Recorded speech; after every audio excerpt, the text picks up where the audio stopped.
rồi càng có nhìn nó bà đi lâu đúng rồi càng có mẹ thêm bí đó để trả lâu đi lâu trả ta đã nạp á khá mà xoay càng có bộ trẻ sơ bí sẽ đi lâu trả đấy miêu miêu su đau na đi lâu đấy su pan na đi lâu đấyအဲ့ဒါတွေလုံးယုံနဲ့ကံကောင်းနိုင်သလားဒီကနေ့ခေတ်မှာတောင်မှပဲကံကောင်းခြင်းတဲ့ပုဂ္ဂိုလ်ကလက်ကောင်းတဲ့အရာတွေကိုအဆောင်အဖြစ်အသုံးပြုနေကြသေးတယ်စဉ်းစားကြည့်ရမှာဖြစ်တယ်ကံကောင်းခြင်းတို့အဆောင်ကောင်းတွေလုပ်ကြတယ်နာမည်ကြီးဖရာပထိုးတွေတွားပြီးတော့အမျိုးမျိုးဖုံဖုံလုပ်ကြတယ်ရိစိတ်တာတို့ဆုတောင်းတာတို့ပန်းလူတာတောင်ရိုးရိုးပန်းမဟုတ်ပဲနဲ့ပေရင်ဆရာညွှန်းတဲ့ပန်းမျိုးနဲ့လှူထမ်းကြတာစဉ်းစားကြည့်မယ်ဆိုလို့ရှိရင်ကံကောင်းခြင်းလို့လုပ်နေကြတာဟာဘာတွေလုပ်ကြတော့ဆိုကံကောင်းတယ်လို့ကံကောင်းလိမ့်မယ်လို့ယူဆပြီးယုံကြည်ပြီးတုံးနဲ့တူမတူတဲ့အလုပ်တွေလုပ်ကြတယ်အဲ့တော့တုံးနဲ့တူမတူဘူးဆိုရဲကံကောင်းခြင်းရဲ့အကြောင်းဟာမတူညီဘူးဖြစ်နေမတူသည့်အတွက်ကြောင့်တယောက်လုပ်တာမှားရင်နောက်တယောက်လုပ်တာမှန်အလုံးအောင်မမှန်နိုင်ဘူးဖြစ်တယ်ဘာလို့ဆိုလူတိုင်းဟာကံမကောင်းကြအဲ့တော့ဘုရားဝတ္တဝင်သူတော်စင်တွေအနေနဲ့ဒီကနေ့မြတ်စွာဘုရားဟောကြားဆုံးမတဲ့ပိဋကတ်3 သွဲနိကေ9 ပြာဓမ္မခဏပေါင်း84,000ဆိုတာမြတ်မပြေမှာထင်ရှားရှိတော့မှဖြစ်တယ်မိမိတို့ကိုယ်တိုင်လည်းဘုရားသရဏဂစ္ဆာမိဓမ္မသရဏဂစ္ဆာမိဆိုပြီးဘုရားတရားတန်ခါ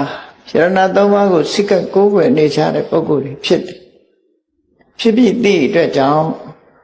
ကံကောင်းခြင်းဘာလို့ရမလဲ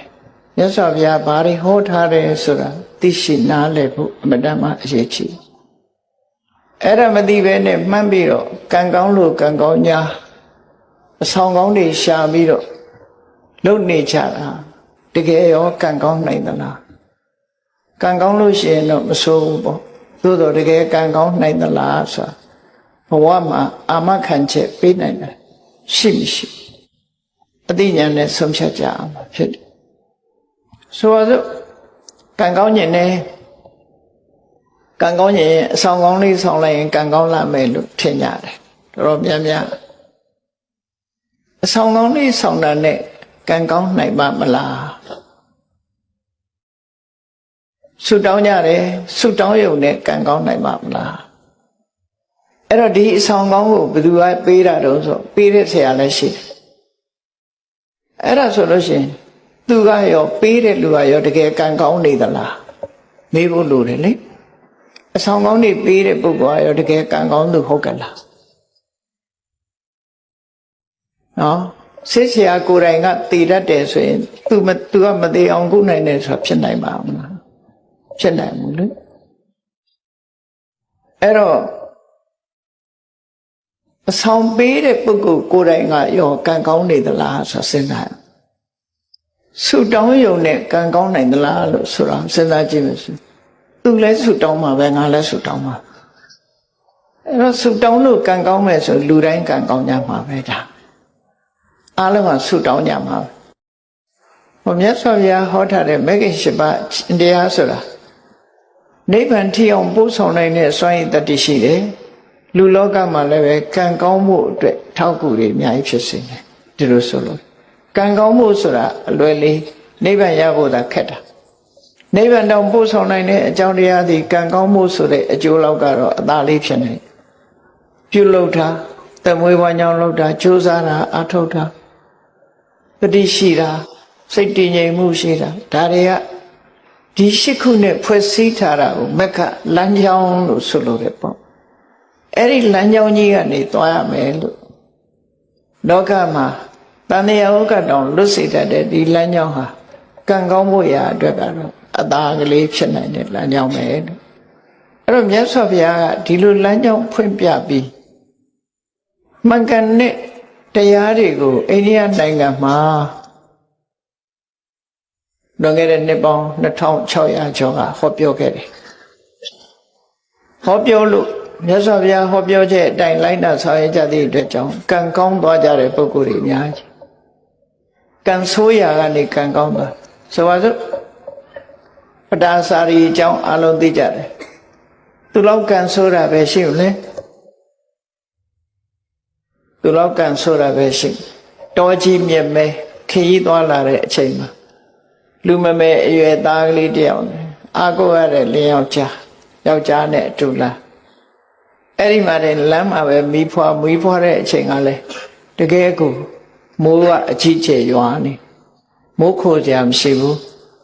တစ်ပင်အောက်မှာသူကိုယ်တိုင်ကကြောကိုမိုးဆုပ်ခံပြီးကလေးမိုးမစော့အောင်ထိမ့်သိမ်းဆောက်ရှောက်နေရတဲ့အနေအထားမျိုးစဉ်းစားကြည့်ပေါ့အဲ့ဒီအချိန်မှာချမ်းတို့မီးလုံမိုးရာအတွက်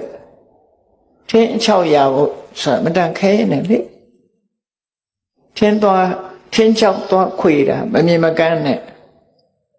မဟုတ်ကထွက်ပြီးကိုက်လိုက်တဲ့အခါသေဆုံးသွားယောက်ျားသေဆုံးသွားလူမမဲကလေးလေး2ယောက်နဲ့သူ1ယောက်ထဲတော်ထဲမှာတညလုံးအဲ့ဒီကနေပြီးတော့ကလေး2ယောက်လက်ဆွဲပြီးညကရွာထားတဲ့မိုးကအလွန်ကြီးတော့ချောင်းရည်ကကြီးနေတယ်အစိရဝတီမြစ်ဆိုတာတခဏပဲရေရှိတဲ့မြစ်ပဲအဲချောင်းရည်ကိုဖြတ်ကူးတဲ့အခါမှာလူမမဲသားကလေးကိုပွေ့ချပြီးဟိုဘက်ရောက်အောင်ပို့ပြန်လာတဲ့အချိန်မှာမွေးပြီးကစားကလေးဆိုနီရဲသေးသေးလေးတားတစ်ထင်ပြီးတော့စွန်ကဝဲနေရကနေထိုးဆင်းပြီးတော့ချီတယ်ကိုကလည်းမြစ်လက်ကောင်ရောက်နေပြီဆိုတော့မောင်းမွေရခက်သွားအဲ့ဒီမှာអော်ပြီးတော့မောင်းရကနေဟိုတစ်ဖက်ကမ်းမှာစောင့်နေတဲ့သားသူခေါ်တဲ့ထင်ပြီးရေတဲ့အဆင်းလိုက်ရေတဲ့ပါသွားလမ်းမှာအာကိုရမဲ့သူ့ရဲ့အမျိုးသားသေဆုံးသွားတယ်စိတ်နှလုံးဖြည့်ပေးနိုင်တဲ့သားလေး2ဦးကလည်းပဲတဦးကစွန့်ချီသွားပြီးတဦးကရေထဲပါသွားတယ်သူတယောက်တည်းရှိသွားလူဘဝကြုံရတာတွေကိုပြောပြတာနော်ကိုယ်တိုင်ခံစားရရင်ဘယ်လိုနေမလဲစဉ်းစားကြည့်အဲ့ဒီတော့သူ့ဘဝမှာခံစားလို့စိတ်ဖြည့်စရာဆိုလို့အိမ်မှာအမေရဲ့ဖေးရဲ့မောင်လေးရဲ့ရှိသေးတယ်အာကိုရကြီးနဲ့တာဝတိမြို့သို့တော့လမ်းမှာတွေပဲသတင်းဆိုကြားရတယ်ညကလေကြီးမိုးကြီးကြပြီးတိုက်ပြိုကြလို့အမေလည်းဆုံးအဖေလည်းဆုံးမောင်လေးလည်းဆုံးဆိုတဲ့သတင်းကြားကဲယနေ့မှာဆုတ်တက်သွားပြီးသူဟာတောကဖြစ်သွားတယ်အဲ့ဒီတောကကြောင့်ယူသွားတာတောကုံမတ္တကလို့ခေါ်တယ်တောကကြောင့်ယူတာတိကျပြလို့ယူတာမဟုတ်ဘူးတောကကြောင့်ယူသွားတဲ့ပဒါစာရီဟာမြတ်စွာဘုရားနဲ့တွေ့တဲ့အခါမှာပြေချောင်းမြတ်စွာဘုရားမြင်လိုက်တာနဲ့မြတ်စွာဘုရားနဲ့အခုလိုဒီလိုတရားပွဲကြီးထဲမှာသူကရောက်လာပြီးဘုရားရှိအနာထီအောင်ရောက်လာတော့လူတွေကမဝင်ဖို့တားတယ်ဒါပေမဲ့လို့သူကဘုရားနာထီရောက်လာအဝတ်ကမပါဘူးမြတ်စွာဘုရားကကရုဏာတရားမေတ္တာတရားအကျဉ်းမေတ္တာဖြန့်ကျက်ထားတဲ့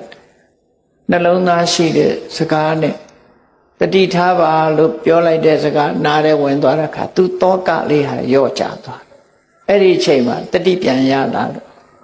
လောကကြီးမှာရှိသမျှနေရာတွေအားလုံးနဲ့လူမျိုးလုံးနဲ့သက်ဆိုင်တဲ့ဆိုတဲ့မြတ်စွာဘုရားရဲ့စကားရှင်းပြတဲ့တရားစကားကိုနားထောင်ရင်အသိဉာဏ်တွေဖြစ်လာတယ်ဟုတ်တာပဲငါတယောက်တည်းမှမဟုတ်တာတလောကလုံးဟာ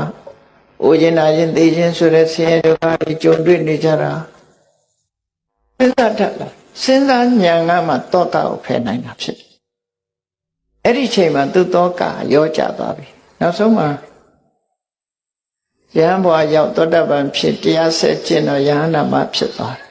ကြည့်လေလမ်းစဉ်မှန်ကန်တဲ့အမြင်တွေ့လိုက်တဲ့အခါမှာကံဆိုးတဲ့ပတ္တစာရီဟာကံကောင်းသူမှဖြစ်သွား ကိုယ်ရဲ့ချမ်းသာတဲ့လူတွေဟာအဆောင်ကောင်းလို့ချမ်းသာနေကြတာလားစီးပွားရေးအောင်မြင်နေတဲ့ပုဂ္ဂိုလ်တွေဟာအဆောင်ကောင်းလို့လားမေးကြရှိတယ်လေသူတို့ဘာတွေကောင်းလို့ချမ်းသာတာလဲဆိုတာမြတ်စွာဘုရားဟောတဲ့အခါကျရှင်းအဲ့တော့ဘုရားဘာသာဖြစ်ပြီးတို့တွေဟာကံကောင်းခြင်းလို့ရှိရင်ဘာလို့အမဲဆိုတာတိတိကျကျမတိကျပဲနဲ့ဆူတောင်းတာဟာကံကောင်းတယ်လို့ထင်တယ်အဆောင်ကောင်းဆောင်လို့ရှိရင်ကံကောင်းတယ်လို့ထင်တယ်ကြံပင်ဆိုင်ရင်အကြံစီအောင်တယ်လို့လည်းပြောကြတယ်ဂျင်းဆိုင်တဲ့အခါမှာချက်ချင်းကြီးပွားတယ်လို့လည်းပြောကြဒါတွေဟုတ်ကဲ့လားအများကြီးပဲအကုန်လုံးတော့မပြောချင်ပါဘူးနော်ရေတရားဆိုတာအများကြီးပဲလုပ်နေကြရွှေတကုံဘုရားပေါ်တက်ကြည့်စနေတော်ကဘုရားစနေသားသမီးတွေလာပြီးရေလောင်းတဲ့မွန်းနေတနင်္ဂနွေတော်ကဘုရားတနင်္ဂနွေသားသမီးတွေလာမောင်းဘာလုပ်ကြတာတော့လို့မင်းကံကောင်းခြင်းလို့လုပ်နေကြတာအဲ့ဒါတွေကတော့ကံကောင်းနိုင်သလား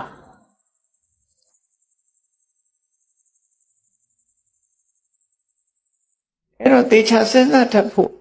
လိုအပ်တယ်လို့ဆိုမြတ်စွာဘုရားကစဉ်းစားဖို့ပဲဟောတာတရားအဲ့တော့မြတ်စွာဘုရားဘုန်းကြီးတို့ဒီလိုဟောလိုက်လို့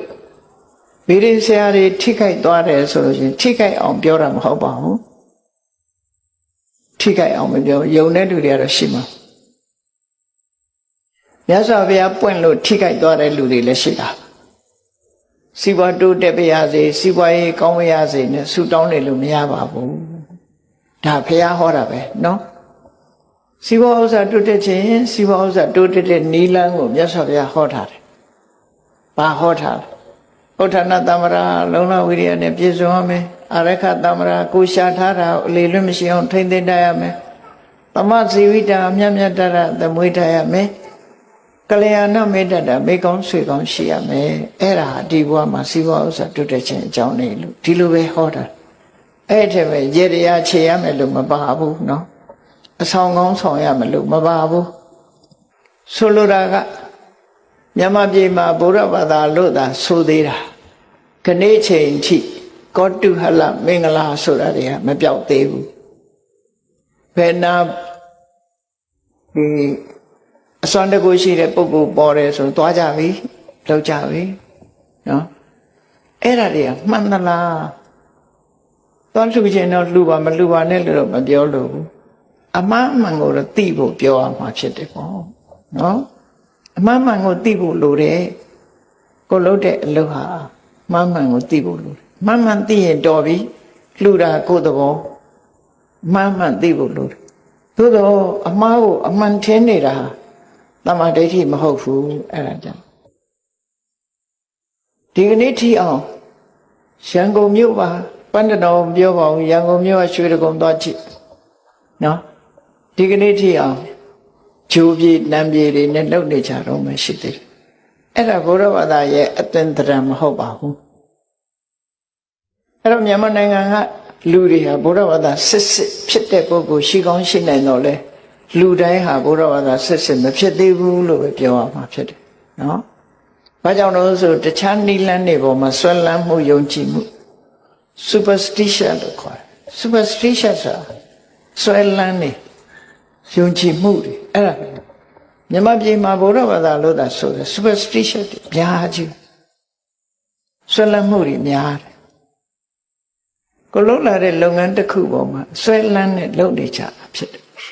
အဲ့ဒီအဆွဲလန်းကင်းသွားမှဘုရားဘာသာအစစ်ဖြစ်မှာနော်ဒါကြောင့်မို့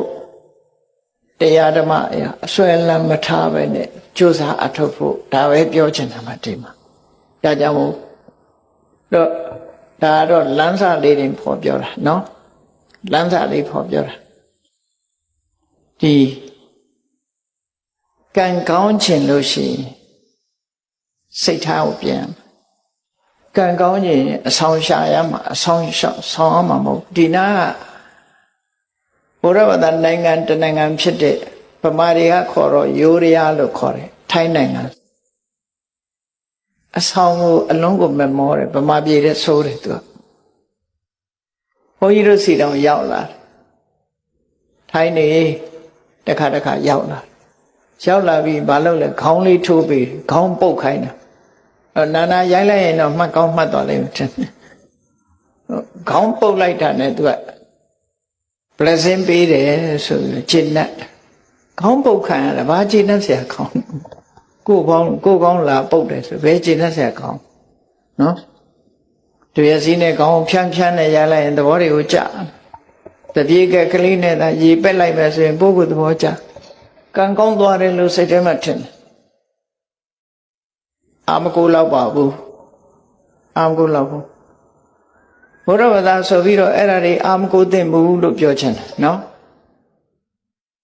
ဘုန်းကြီးတို့ဟောထားတဲ့ဒီသာသနာနဲ့အစွမ်းတကူများဆိုတရားနာဘူးတဲ့လူလည်းရှိကောင်းရှိတယ်အစွမ်းတကူနဲ့သာသနာဆိုတဲ့နေရာအစွမ်းတကူဆိုတာမရှိဘူးတော့မဟုတ်ရှိ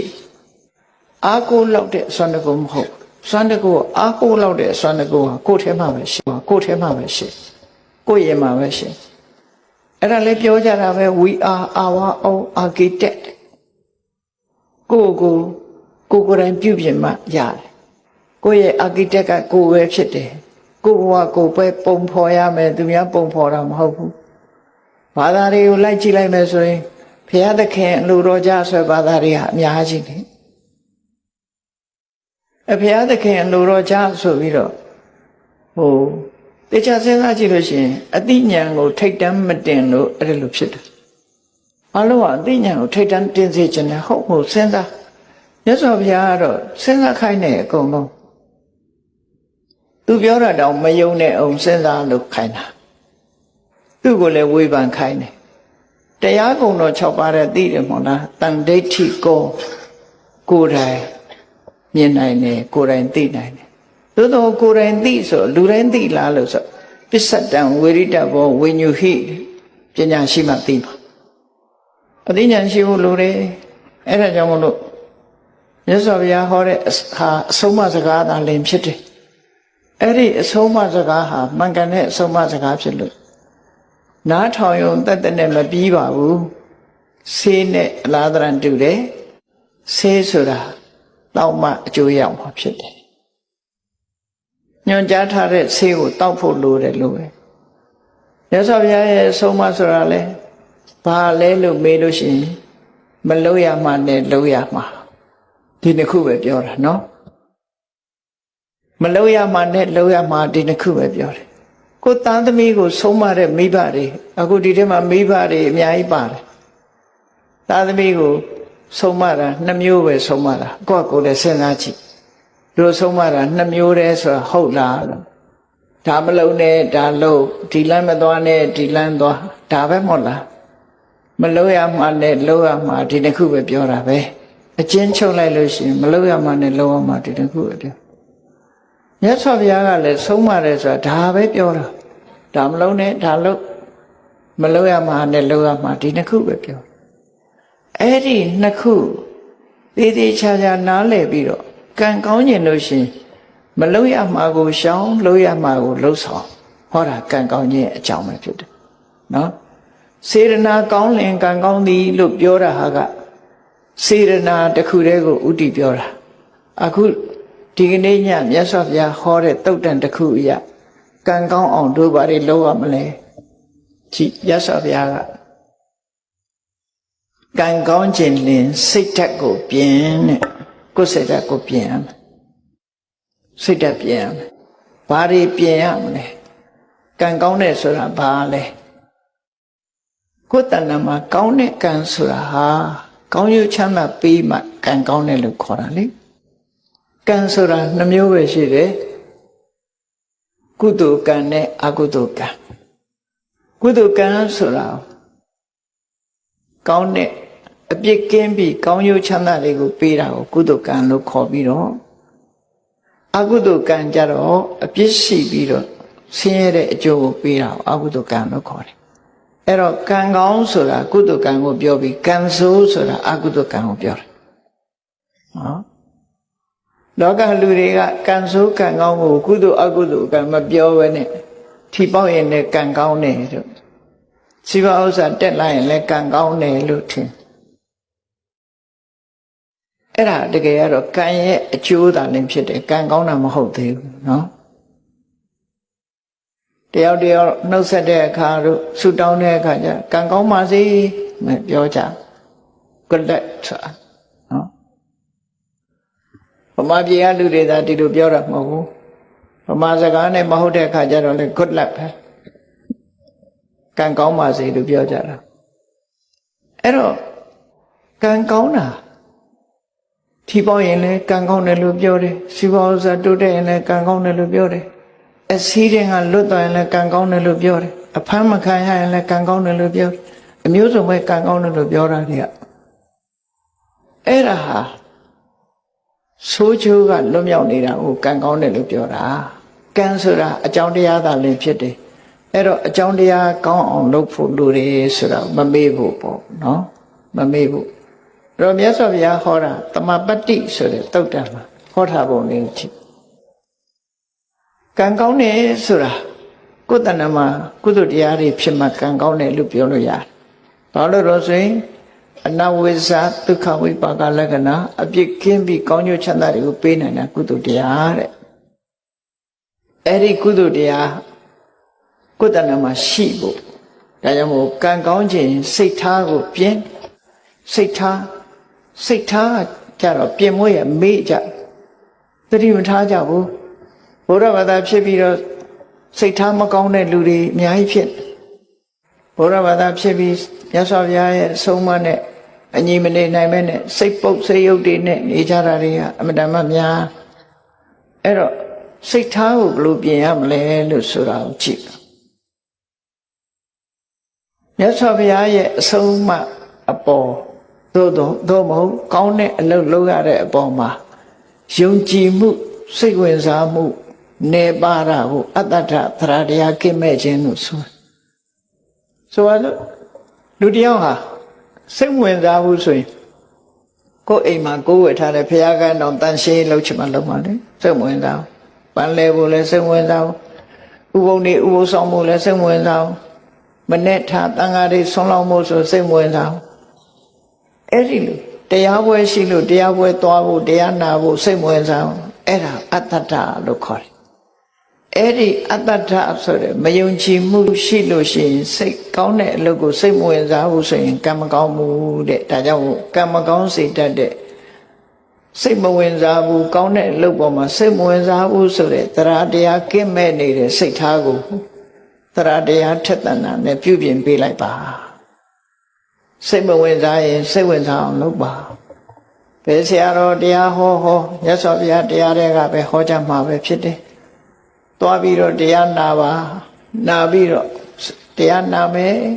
အတိညာတိုးအောင်နာမယ်ရေရမောရလို့ဆိုတဲ့အတွေးတွေနဲ့မတွေးပါနဲ့ဘယ်တရားပွဲကရည်ရတယ်ဘယ်တရားပွဲကတော့ငိုက်တယ်ဆိုတာမျိုးတွေမဖြစ်စေ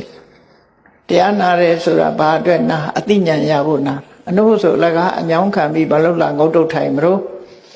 အတိညာရမှတန်ဖိုးရှိတော့ဘောဒါကြောင့်မို့မယုံကြည်မှုဆိုတဲ့တရားတရားကင်းမဲ့တဲ့စိတ်နေသဘောတရားကိုယုံကြည်မှုဆိုတာကိုယ်စိတ်ဓာတ်နဲ့ယုံကြည်မှုဆိုတဲ့စိတ်ထားပဲရောက်အောင်ပြုပြင်ပေးရမယ်ဒါတစ်ချက်အဟိရိကာဆိုတဲ့လောကလူတွေဟာမဟုတ်တာလုပ်ရမှာမရှက်ဘူးမဟုတ်တဲ့အလုပ်ကိုမယုံမုန်းဘူးအဲ့ဒီမဟုတ်တဲ့အလုပ်ကိုမယုံတဲ့အဟိရိကဆိုတဲ့စိတ်သဘောထားကိုပြင်လိုက်ပါမဟုတ်တာလောက်ရမှာရှက်တယ်မဟုတ်တာလောက်ရမှာယွန်းတယ်မကောင်းမှုအကုသိုလ်ဆိုတာလူသိမသိဒီအလုပ်ဟာငါလူမလုပ်ဘူးဆိုပြီးတော့ယွန်းမုန်းတယ်ဆိုတဲ့ဟိရိစိတ်ထားမျိုးရောက်အောင်ပြင်မှာအရှက်မဲ့တဲ့စိတ်ထားမျိုးမထားပါနဲ့အရှက်ရှိတဲ့စိတ်ထားမျိုးထားပါအနုတ္တပမဟုတ်တာလောက်ရတာမကြောက်လန့်ဘူးဖြစ်ပေါ်လာမဲ့ဒုက္ခတွေကိုခရီးမဆိုင်ဘူးဒီဘဝဒီကိုယ်ဆံဟိုဘဝဟိုကိုခံလိုက်မယ်ဆိုတဲ့အတွေးတွေနဲ့မကြောက်ဘူးမကောင်းတဲ့အလုပ်ကိုလက်ရဲဆက်ရဲလုပ်တယ်ဆိုတဲ့အနုတ္တပအိုးဖလန်ဆိုတဲ့အကောင်ဟာဖျောင်းနိုင်မီးလေးထွန်းထိုင်လှတယ်ထင်ပြီးတော့မီးတောက်ထဲကိုခုံဆင်းတတ်တယ်ခုံဆင်းလိုက်တာနဲ့တပြိုင်နက်ရှဲကနေဆိုမီးလောင်တာခံအဲ့ဒီသဘောပဲအနုတ္တပရဲ့သဘော မကြောက်ဘူးမကြောက်သည့်အတွက်ကြောင့်သက်ဆုံးသွားတယ်အေးမကောင်းမှုလုပ်ရမှာမကြောက်ဘူးပတ်ဝန်းကျင်ကိုခရီးမဆိုင်ဘူး I don't care ဆိုတဲ့လူတွေပေါ့နော်ဘယ်သူမှခရီးမဆိုင်ဘူးဆိုတဲ့အဲ့ဒီစိတ်ဓာတ်မျိုးကိုပတ်ဝန်းကျင်ကိုလေးစားမယ်အမေဖေးဆရာသမားရဲ့ဂုဏ်သိက္ခာကိုထိမ့်မယ်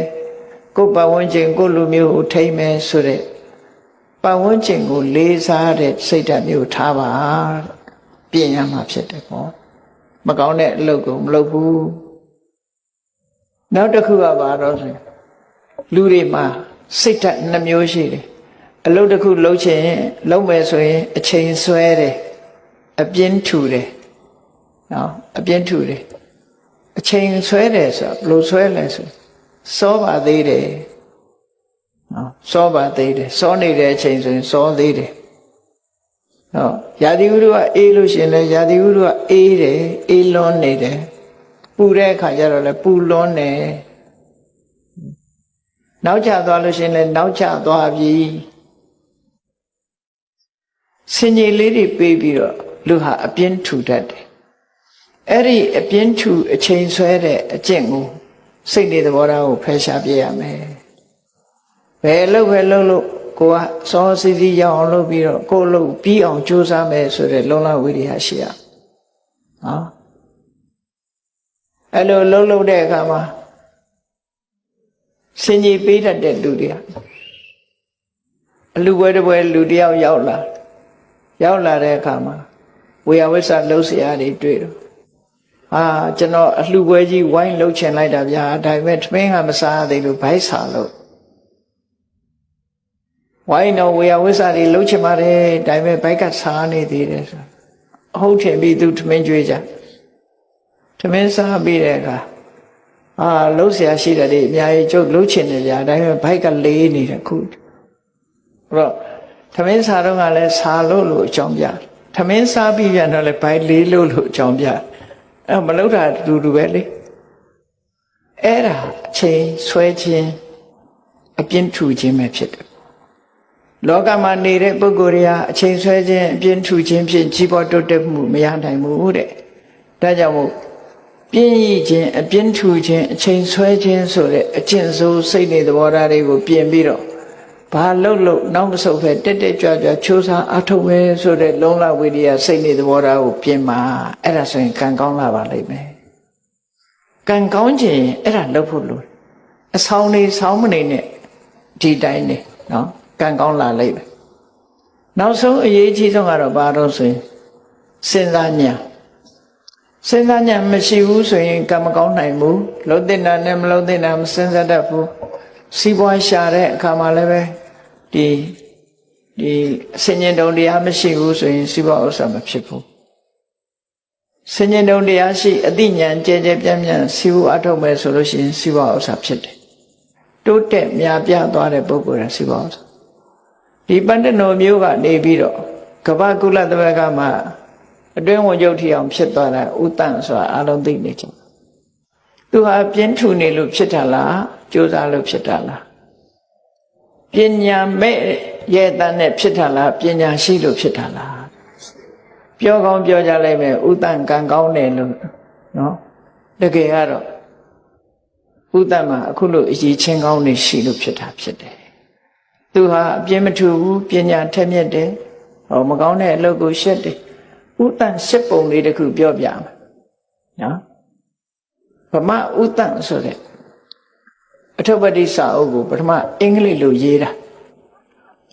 အင်္ဂလိပ်လိုရေးတဲ့အခါကျတော့စာရေးဆရာမကဥတ္တန်စီသွားပြတယ်စာမှုမှာသွားပြတော့ဥတ္တန်ကကြည့်ပြီးကျွန်တော်မဖတ်တော့ပါဘူးတဲ့ဘာဖြစ်လို့လဲကျွန်တော်တခုပြင်မိရင်ကျွန်တော်ပတ်သက်သွားလိမ့်မယ်ကိုထုပ္ပတိကိုလုံးတယ်လို့ဖြစ်သွားလိမ့်မယ်ကျွန်တော်တခုပြင်မိမှဆိုလို့မဖတ်တော့ပါဘူးလို့ပြောအဲ့တော့အဲ့ဒီမျိုးသမီးကဘာပြောတော့ဆိုရှင်ပြင်မိတယ်ပြင်ကြရှိလဲပြင်လိုက်ပါပေါ့ဘေးကဘယ်သူမှမသိပါဘူးရှင်ပြင်နေဆိုတော့ဘယ်သူမှမသိပါဘူးလို့